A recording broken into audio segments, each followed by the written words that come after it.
Car insurance claim में जो दूसरी परेशानी आती है, सबसे बड़ी परेशानी, वो है क्लेम से संबंधित डॉक्यूमेंट से जुड़ी हुई। यानी इंश्योरेंस क्लेम में कौन से डॉक्यूमेंट्स लगते हैं। काफी सारे पॉलिसी होल्डर्स तो ऐसे भी हैं जिनको इन डॉक्यूमेंट्स के बारे में नहीं पता और क्लेम के समय वो पूरे डॉक्यूमेंट सबमिट नहीं कर पाते, जिसकी वजह से क्लेम डिले हो जाता है या पूरा रिजेक्ट भी हो जाता है। तो सबसे पहले तो इन क्लेम के डॉक्यूमेंट्स की पूरी लिस्ट एक बार समझ लेते हैं। इसको आसान बनाने के लिए मैंने इन डॉक्यूमेंट्स को 5 कैटेगरीज में डिवाइड किया है जिनसे ये डॉक्यूमेंट्स रिलेटेड हैं। तो पहली कैटेगरी जो है वो है ओनर के डॉक्यूमेंट्स, यानी जो गाड़ी मालिक हैं उनके कौन कौन से डॉक्यूमेंट्स आपको चाहिएंगे। इसमें ओनर का आइडेंटिटी प्रूफ और एड्रेस प्रूफ आपको क्लेम के दौरान देना होगा। इसके लिए आप उनका आधार कार्ड और पैन कार्ड भी दे सकते हैं। इसके साथ साथ अकाउंट डिटेल्स भी शेयर करनी पड़ सकती हैं अगर ये कोई रिम्बर्समेंट क्लेम है, यानी रिपेयर के बाद अगर इंश्योरेंस कंपनी आपके अकाउंट में क्लेम का अमाउंट प्रोसेस करेंगे तो उसके लिए ओनर के अकाउंट डिटेल्स के लिए कैंसिल्ड चेक या फिर पासबुक का फर्स्ट पेज भी दिया जा सकता है जिसके अंदर अकाउंट नंबर, आईएफएससी कोड और ब्रांच की बाकी सारी डिटेल्स हों। नेक्स्ट कैटेगरी है ड्राइवर। ड्राइवर से जुड़े हुए कौन से डॉक्यूमेंट्स देने हैं। ड्राइवर यहां पर जो मैं बात कर रहा हूं वो एक्सीडेंट के टाइम जो गाड़ी ड्राइव कर रहे थे ये वो ड्राइवर हैं। अगर ये खुद ओनर थे या फिर कोई अलग ड्राइवर थे, इनका ड्राइविंग लाइसेंस इस क्लेम के लिए देना जरूरी है। तीसरी कैटेगरी आती है व्हीकल से रिलेटेड डॉक्यूमेंट्स, यानी जो गाड़ी आप ड्राइव कर रहे थे जिसके लिए ये क्लेम फाइल किया है उसके कौन कौन से डॉक्यूमेंट्स आपको देने होंगे।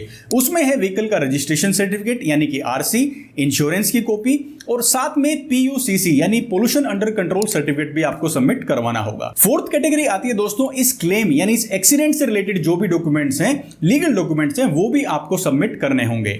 इसमें सबसे पहला डॉक्यूमेंट है क्लेम फॉर्म, जिसके अंदर ये सारी इंफॉर्मेशन होगी कि एक्सीडेंट कैसे हुआ, कब हुआ, गाड़ी कौन चला रहा था, टाइम क्या था, वो सब डिटेल्स इसके अंदर फिल करनी होगी और उसके बाद ये क्लेम फॉर्म सबमिट होगा। इसके अलावा अगर इस एक्सीडेंट की कोई एफआईआर दर्ज हुई है, कोई मेडिको लीगल रिपोर्ट, अगर किसी को इंजरी हुई थी तो उनकी एमएलआर है, या इसके अलावा अगर ये चोरी का क्लेम है तो कोई अनट्रेसेबल रिपोर्ट है, क्लेम से रिलेटेड ये सब डॉक्यूमेंट्स भी आपको सबमिट करने होंगे। और फाइनल कैटेगरी आ जाती है वर्कशॉप से रिलेटेड डॉक्यूमेंट्स, यानी जो वर्कशॉप डॉक्यूमेंट्स प्रोवाइड करता है वो कौन कौन से होंगे।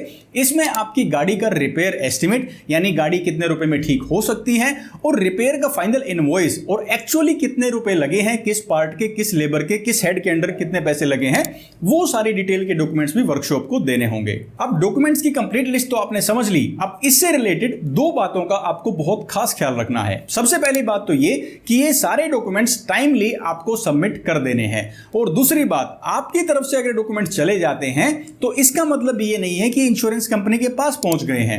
बहुत सारे क्लेम इस वजह से भी डिले हो जाते हैं, उनमें देरी हो जाती है कि वो डॉक्यूमेंट्स या तो वर्कशॉप पर ही रखे रहते हैं या वर्कशॉप ने भी सर्वेयर को दे दिए हैं, वो इंश्योरेंस कंपनी में टाइमली सबमिट नहीं हो पाते। तो इस बात का ध्यान रखें कि जो डॉक्यूमेंट्स आपने सबमिट करवा दिए हैं वो इंश्योर करें अपने सर्वेयर से कि उन्होंने भी सारे डॉक्यूमेंट्स इंश्योरेंस कंपनी में अपने रिपोर्ट के साथ दे दिए हैं या नहीं, ताकि आपका क्लेम टाइम पर प्रोसेस हो सके।